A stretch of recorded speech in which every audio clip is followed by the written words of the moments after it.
Hello दोस्तों, कहानी कही अनकही में आपका स्वागत है।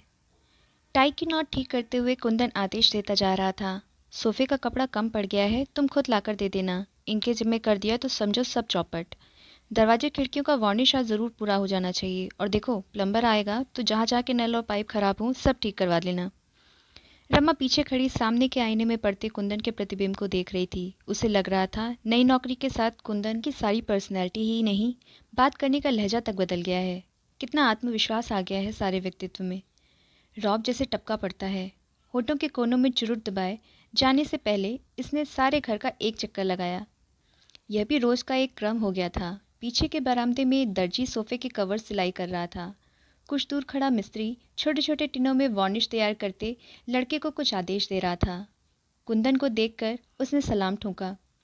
अब्दुल मियाँ, काम आज पूरा हो जाना चाहिए, तुम्हारा काम बहुत स्लो चल रहा है। काम भी तो देखिए सरकार, समय चाहे 2 दिन का ज़्यादा लग जाए पर आपको शिकायत का मौका नहीं दूंगा।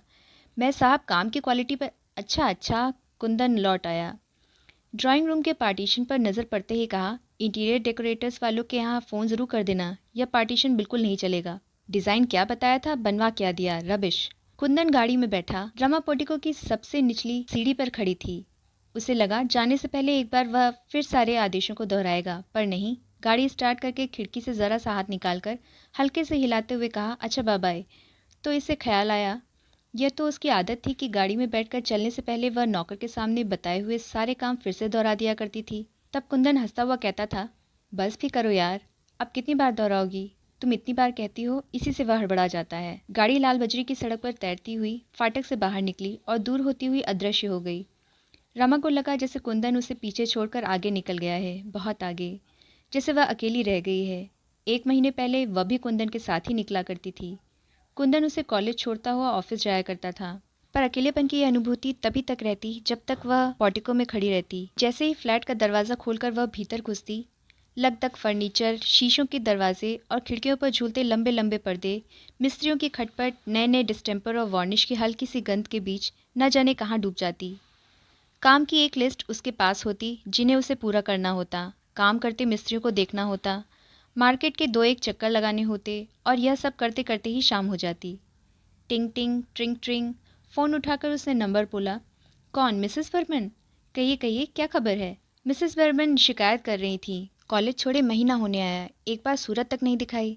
Out of site? अरे नहीं नहीं, रमा ने बात बीच में ही काट दी। उसने थोड़ा सा झुककर कोहनी मेज पर टिका ली। उल्टे हाथ में पेंसिल लेकर वह फ़ोन का संदेशा लेने के लिए जो पैड रखा था उस पर यूं ही आड़ी तिरछी लकीरें खींचने लगी। आज लंच के समय आओ ना, साथ बैठकर खाएंगे। तुम्हारे चले जाने से हमारा डिपार्टमेंट तो सूना ही हो गया। लंच के समय तो तुम्हें बहुत ही मिस करते हैं, और एक तुम हो कि जाने के बाद खबर तक नहीं ली। क्या बताऊं, इस नए घर को ठीक कराने के चक्कर में इतनी व्यस्त रही कि उधर आ ही नहीं सकी। अच्छा यह बताइए, सुधा, मालती, जयंती सब कैसी हैं? कहा ना आज आ जाओ, सबसे मिल भी लेना, खाना भी खाएंगे आज। और एक क्षण को मन के भीतरी स्तर पर आज के सारे कामों की लिस्ट तैर सी गई। आज तो संभव नहीं होगा मिसेस बर्मन, क्षमा याचना के से स्वर में बोले। बस 1 सप्ताह और ठहर जाइए, फिर अपने इस नए घर की पार्टी दूंगी। देखिए अपनी रमा का कमाल, देखेंगी तो समझेंगी कि 1 महीने तक क्या करती रही। फिर और 2 4 इधर उधर की बातें और हल्की फुल्की सी मजाकें हुई और रमा ने फ़ोन रख दिया। फ़ोन रखने के बाद नए सिरे से इस बात का बोध हुआ कि कॉलेज छोड़े उसे 28 दिन हो गए। जाना तो दूर, उसे कभी ख्याल भी नहीं आया वहाँ का। आश्चर्य के साथ साथ उसे थोड़ी सी ग्लानि भी हुई। वह क्यों नहीं गई, कैसे रह सके बिना गए। आज परमन का फ़ोन नहीं आता तो पता नहीं और भी कितने दिनों तक उसे उधर का ख्याल ही नहीं आता। क्या सचमुच वह बड़े अफसर की बीवी बन गई है?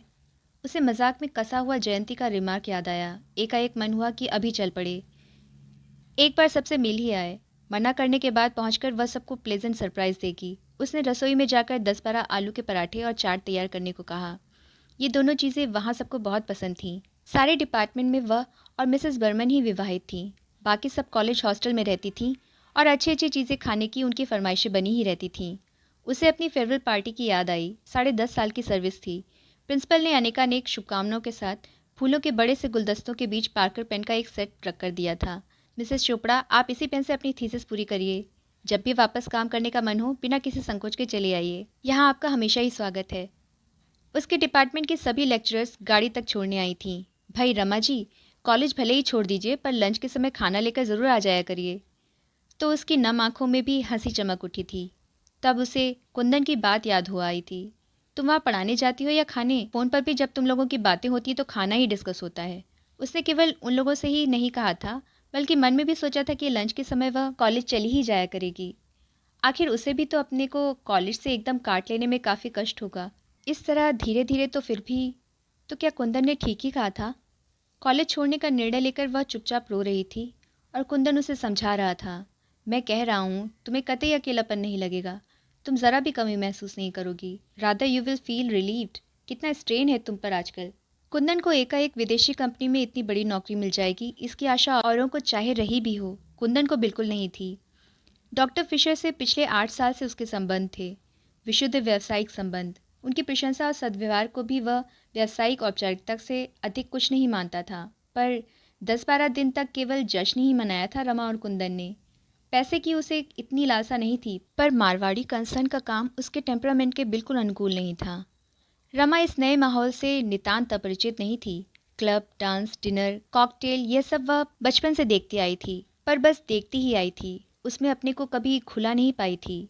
डॉक्टर फिशर ने कुंदन को नौकरी ही नहीं दी थी, धीरे धीरे वे उसकी सारी जिंदगी का पैटर्न भी तय कर रहे थे। उसे 2-3 क्लबों का मेंबर बनना पड़ा। आए दिन दूसरी कंपनियों के बड़े बड़े अफसरों को एंटरटेन करना पड़ता। विदेशियों को हिंदुस्तानी खाना खिलाने के बहाने उसे घर में भी बड़ी बड़ी पार्टियां करनी पड़ती। और 3 महीने पहले उसे कंपनी की ओर से यह फ्लैट मिला। उसने सोचा वह अपने इस नए घर को निहायत ही ओरिएंटल ढंग से सजाएगा। विदेशियों के लिए तो यही नवीनता होगी, पर घर के लिए नया फर्नीचर बनवाने, चुन चुन कर चीज़ें खरीदने के लिए दोनों में किसी के पास भी समय नहीं था। कुंदन चाहता था यह काम रमा को करना चाहिए। उसकी रुचि बहुत अच्छी थी, यूँ भी यह काम उसी का था। फिर उसकी सुरुचि और सुघड़ता के तो हल्ले भी थे मित्रों के बीच में। पर रमा के पास समय ही नहीं रहता। सवेरे उठकर वह बंटी को तैयार करके स्कूल भेजती, फिर खुद तैयार होती। तैयार होते होते ही वह नौकर को आदेश देती जाती, सारे दिन का काम समझाती। नाश्ता करते करते वह अपना लेक्चर तैयार करती। तैयार तो क्या करती, बस सूंघ भर लेती। फिर 9 बजे कुंदन के साथ ही निकल जाती। 3 के करीब वह लौटती, थोड़ा आराम करती और फिर शाम की तैयारी। बाहर नहीं जाना होता था तो घर में किसी को आना रहता था। रात 11-11:30 पर वह सोती तो थक कर चूर हो जाती। कुंदन को उस समय हल्की सी खुमारी चढ़ी रहती। कहता, डोंट बी सिली, पार्टी में कैसे थक जाती हो? गाड़ी में बैठ कर जाती हो, खाना पीना हंसी मजाक, इनमें भी कहीं थका जाता है? गाड़ी में बिठा कर ले आता हूँ। रमा तब केवल सूनी सूनी आंखों से उसे देखती रहती। मन की भीतरी परतों पर हिस्ट्री के वे टॉपिक्स तैरते रहते जो उसे कल पढ़ाने होते और जिन्हें वह जबरन ही दिमाग से बाहर ठेलने का प्रयास करती। कुंदन उसे बताता रहता कि डॉक्टर फिशर उससे कितने खुश हैं, कितना इम्प्रेस कर रखा है उसने। एकाएक ही उसे अपना भविष्य बहुत उज्जवल दिखाई देने लगा है। पता नहीं थकान के कारण या किसी और वजह से वह उतना उत्साह नहीं दिखा पाती तो कुंदन बिगड़ जाता। क्या बात है, देखता हूँ तुम्हें कोई दिलचस्पी ही नहीं है मेरे राइज में। यू सीम टू बी, क्या बेकार की बातें करते हो, मुझे नींद आ रही है। कभी कुंदन फ़ोन पर कह देता कि ठीक 7 बजे तैयार होकर रहना, और आकर देखता कि वह तैयार हो रही है तो बिगड़ पड़ता। रमा, तुम्हें टाइम की सेंस कब आएगी? कभी घर पर खाना होता तो कोई कसर रह जाती तो रात में बड़े संभल कर कहता, मैं यह नहीं कहता कि तुम खाना बनाओ, 3-3 नौकर तुम्हारे पास हैं, पर ज़रा सा देख भर लिया करो। ऐसे मौक़ों पर रमा कुछ नहीं कहती। उस दिन कॉलेज में रमा को एक पेपर पढ़ना था। उसने खुद ही ऑफ़र किया था। सोचा था इसी बहाने एक टॉपिक तैयार हो जाएगा, पर बिल्कुल भी तैयार नहीं कर पाई। रात में लेटी तो रोना आ गया। मुझसे ये सब निपटा नहीं। लौटकर बिना कपड़े बदले ही कटे पेड़ की तरह पलंग पर गिरकर उसने कहा, क्या नहीं निपटा? ये रवैया मेरे बस का नहीं है। कितनी गिल्टी फील करती हूँ। बिना तैयारी किए पढ़ाना, लगता है लड़कियों को चीट कर रही हूँ। 2 घंटे का समय भी मुझे अपने लिए नहीं मिलता। कुंदन सोच रहा था कि रात में रमा के साथ वह एक एक कमरे को अरेंज करने की योजना बनाएगा। कलर स्कीम के लिए उसने जॉनसन निकलसन वालों से बात की थी। रमा की बात सुनी तो चुप रह गया। बंटी की रिपोर्ट देखी, हमेशा फर्स्ट आया करता था, इस बार 7th आया है। बगल में लेटकर रमा को अपनी ओर खींचते हुए कुंदन ने बहुत प्यार भरे लहजे में कहा, तो तुम उसे पढ़ाया करो। कब पढ़ाया करूँ, तुम ही बताओ। शाम को 5 से 7 बजे का जो समय मिलता है उसमें वह खेलने जाता है, तो तुम ही बताओ मैं क्या करूँ। बालों में हाथ फेरते हुए कुंदन ने बहुत ही मुलायम स्वर में पूछा, कल मुझे पेपर पढ़ना है। 15 दिन पहले टॉपिक मिला था, एक लाइन भी नहीं लिखी है। अब कोई झूठा बहाना ही तो बनाना पड़ेगा। कुंदन की उंगलियां बालों पर से उतरकर गालों पर फिसलने लगीं। 10 साल पूरे हुए, 6-8 महीने में अपनी थीसिस सबमिट कर देती तो मेरा सिलेक्शन ग्रेड में आना निश्चित ही था। पर ऐसी हालत रही तो। और रमा रो पड़ी। दूर कहीं कुंदन के कानों में डॉक्टर फिशर के शब्द गूंज रहे थे, जनवरी में जर्मनी से डायरेक्टर आने वाले हैं, हमें यहाँ का सारा काम दिखाना होगा। एक नया प्लांट बिठाने की भी योजना है। उसके लिए कुछ रिस्पॉन्सिबल लोगों की ज़रूरत होगी। Some smart young man business में सोशल कॉन्टेक्ट्स पे करते हैं। You will have to be very social. Kundan को इन बातों में हमेशा अपने लिए कुछ संकेत, कुछ आश्वासन मिलते। लकीली योर वाइफ, तुम मुझे छोड़ जाया करो। कोई ज़रूरी है कि मैं हर दिन तुम्हारे साथ ही जाया करूं? कुंदन कुछ देर उसे यूं ही सहलाता रहा, फिर एकाएक उसे बाहों में भरता सा बोला, तुम्हें छोड़कर आज तक मैं कहीं गया हूँ? जा सकता हूँ?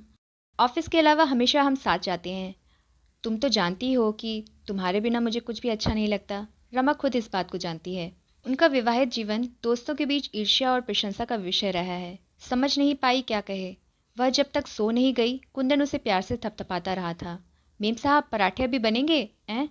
चौंकते हुए रमा ने पूछा, फिर बोली, नहीं नहीं, 12:30 बजे बनाना है। 1 बजे हम कॉलेज जाएंगे आज। इतने में एक चक्कर बाजार का लगा आऊँ और सोफे का कपड़ा लाकर दे दूँ। उसने एक बार भीतर जाकर मिस्त्रियों को याद दिला दिया कि आज पॉलिश हर हालत में ख़त्म कर देनी है। फिर अपनी डायरी देखी बाजार से और क्या क्या सामान लाना है। कपड़े बदलने अंदर गई तो देखा नौकर ने रैक से सारी किताबें निकाल रखी थीं और पोंछकर जमा रहा था। इनमें से एक किताब भी उसने नहीं पढ़ी है। कुछ पर तो अभी तक अपना नाम भी नहीं लिखा है। कुंदन ने भी जोश में आकर एक दिन में इतनी ढेर सी किताबें खरीदकर सामने रख दी थीं। बात शुरू दूसरे स्तर पर हुई थी। कुंदन ऑफिस से लौटा ही था कि बिना किसी प्रसंग के रमा ने कहा, मैं कॉलेज छोड़ दूंगी। इस तरह काम करने से तो नहीं करना ज़्यादा अच्छा है। स्वर में ना कहीं तलखी थी ना शिकायत। बड़े सहज स्वर में उसने कहा था। कुंदन देखता रहा। यही वाक्य था जिसे उसने अनेक बार अनेक तरह से मन ही मन में दोहराया था, पर कहने का मौका नहीं मिला था। अब तो उसे यह और भी ज़रूरी लग रहा था, क्योंकि जनवरी तक उसे अपना सारा घर डेकोरेट करना था, ओरिएंटल स्टाइल में। फिर भी उसने पूछा, क्या बात हो गई? कुछ नहीं। कुंदन को इस समय और बात खींचना अच्छा नहीं लगा। चाय का प्याला हाथ में लिए ही लॉन में निकल गया। कैक्टस की जितनी वैरायटी ला सकता था लाकर फाटक के दोनों ओर बड़ी खूबसूरत रॉकरीज बनाई थीं। पर लॉन से वह अभी भी संतुष्ट नहीं था। चाहता था लॉन पर्शियन कारपेट में बदल जाए। रात में फिर वही प्रसंग चला। कुंदन उससे बचना भी चाहता था और जानना भी चाहता था कि रमा ने सचमुच ही यह निर्णय ले लिया है या कि केवल कुंदन पर अपना आक्रोश प्रकट कर रही है। पर रमा ने केवल इतना ही कहा, अब निपटा नहीं, कल इस्तीफा दे दूंगी। स्वर के भीगेपन ने कुंदन को भी कहीं से छुआ ज़रूर। फिर भी सारी बात को एक हल्के मजाक में बदलने के लहजे से उसने कहा, छोड़ो भी यार, वैसे भी क्या रखा है एंशियंट हिस्ट्री पढ़ाने में? चोल वंश, चेदी वंश के बारे में ना भी जानेंगे तो कौन सी ज़िंदगी हराम हो जाएगी। रमा चुप। इससे तो तुम खूब किताबें पढ़ो, मैगजीन्स पढ़ो, कुछ छुटपुट क्लासेस अटेंड कर लो, बंटी को पढ़ाओ, दुनिया भर के बच्चों को पढ़ाओ और अपना बच्चा निगलेक्ट हो। रमा चुप। कुंदन उस चुप्पी पर खींच आया, फिर भी अपने स्वर को भरसक संयत बनाकर बोला, तुम्हें शायद लग रहा है कि मेरी वजह से, इस नई नौकरी की वजह से मैं अपना काम छोड़ना पड़ रहा है, पर यह तो सोचो मुझे भी इस नौकरी में क्या दिलचस्पी है। तुम्हारे लिए, बंटी के लिए। मैंने तो ऐसा नहीं कहा। मैं तो यही सोच रही थी कि आखिर मेरे मन के संतोष के लिए क्या होगा। मेरा संतोष तुम्हारा संतोष नहीं है, मेरी तरक्की तुम्हारी तरक्की नहीं है। है क्यों नहीं? मेरा यह मतलब नहीं था। 10 साल से काम कर रही थी, छोड़ दूंगी तो मेरा मन कैसे लगेगा? मैं तो सोचता हूँ तुम्हें यह सब सोचने का समय ही नहीं मिलेगा। और शाम को उसने 3 बंडल किताबें लाकर सामने रख दी थीं। और सचमुच उसके बाद उसे यह सब सोचने का समय ही कब मिला। आज भी मिसेस वर्मन के टेलीफोन ने ही उसे कॉलेज की याद दिलाई, वरना सारे दिन गाड़ी में घूम घूम कर उसने घर का सामान खरीदा है। पर्दों के लिए उसने लूम वालों से यह तय किया कि 40 गज कपड़ा बनाकर वह उस डिज़ाइन को नष्ट कर देंगे, जिससे वैसे पर्दे और कहीं देखने को भी ना मिले।